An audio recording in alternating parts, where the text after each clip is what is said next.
শুভ অক্ষয় তৃতীয়ার শুভেচ্ছা জানাই সকলকে। পয়লা বৈশাখের মতন অক্ষয় তৃতীয়ার দিনেও প্রত্যেক ব্যবসায়ীরা তাদের ব্যবসার জন্য হালখাতা অনুষ্ঠান করেন। সেরকমই আমার বড়দা, তার একটা ছোট্ট বিজনেস রয়েছে, তারই হালখাতা অনুষ্ঠান মানে অক্ষয় তৃতীয়ার দিন এই অনুষ্ঠানটা হয়েছিল।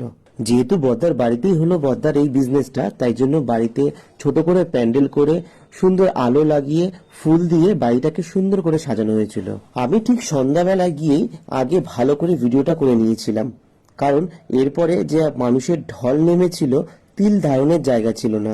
এত লোক এসেছিল এই হালখাতা করতে, প্লাস ঘরে গিজগিজ করছিল লোকে। হ্যাঁ, দাদার বিজনেসটা হলো এই সোনার উপর নিয়ে, সোনার উপর বিভিন্ন রকম গয়নার উপর এই দাদার বিজনেসটা। সোনার এই দোকানটার নাম আলোরিনা জুয়েলার্স। এখানে সোনার উপর বিভিন্ন রকম গহনা পাওয়া যায়, 22x22 ক্যারেট ও হলমার্কের সোনাও এখানে পাওয়া যায়। এছাড়াও রেডিমেড গহনা এখানে পাওয়া যায়। চলুন আপনাদের সাথে কিছু সোনা আর রূপোর গহনার কালেকশন শেয়ার করি।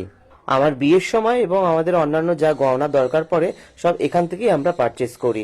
সব থেকে বড় কথা, আমার নিজের দাদা আর বৌদি বলে বলছি না, কাস্টমাররা আসতে পারে ওদের যা আপ্যায়ন আতিথেয়তা, সত্যি যে কোনো কাস্টমারকে জিজ্ঞাসা করলে বলবে যে এই আলোরিনা জুয়েলার্সেই আমরা যাব।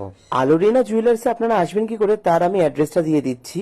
3-এ খোলসাকোটা, বিরাটি, কলকাতা 51, আনন্দ মঠের কাছে দাদার নিজের বাড়িতেই হলো এই দোকান। এছাড়াও ফোন নাম্বার দেওয়া আছে, ফোন নাম্বারে যোগাযোগ করে এখানে যেতে পারেন। এই অক্ষয় তৃতীয়ার দিন আমাদের আর একটা শুভ কাজ হয়। প্রতি বছরই এই অক্ষয় তৃতীয়ার দিন আমরা আমাদের বাড়ির যে আগমনী মা তাকে অর্ডার করতে যাই। এবারও আমরা সেই রকম গিয়েছিলাম। এটা হলো মাখন পালের বাড়িতে, 3 নম্বর খোলসাকোটার কাছে। এর আগে অনেকবার এদের কাছ থেকে আমি ঠাকুর নিয়েছি, এদের সত্যি অসাধারণ হাতের কাজ। প্রতি বছরই অক্ষয় তৃতীয়ার দিন আমাদের অর্ডার দেওয়া হয় মাকে, আর রথের দিন কাঠামো পুজো হয়ে মাটি দেওয়া হয়।